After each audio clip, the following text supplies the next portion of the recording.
এক ব্যক্তি রাসূল সাল্লাল্লাহু আলাইহি ওয়াসাল্লামের কাছে এসে বললেন, ইয়া রাসূলাল্লাহ, অমুক ব্যক্তির কারণে আমি জামাতে নামাজ আদায় করতে পারি না। কারণ সে নামাজ খুব লম্বা করে পড়ে। এই কথা শোনার পর নবী সাল্লাল্লাহু আলাইহি ওয়াসাল্লাম অনেক রেগে গেলেন এবং সাহাবীরা বললেন যে হযরত মুহাম্মদ সাল্লাল্লাহু আলাইহি ওয়াসাল্লামকে এত রেগে যেতে তারা আগে কখনো দেখেন নাই।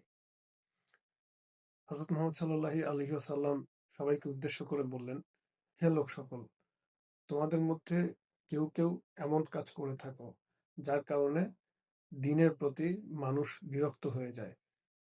এমন কাজ থেকে তোমাদের অবশ্যই বিরত থাকতে হবে। যে ব্যক্তি জামাতে নামাজ পড়াবে সে যেন অবশ্যই নামাজ দীর্ঘ না করে, বেশি লম্বা করে যেন না পড়ায়।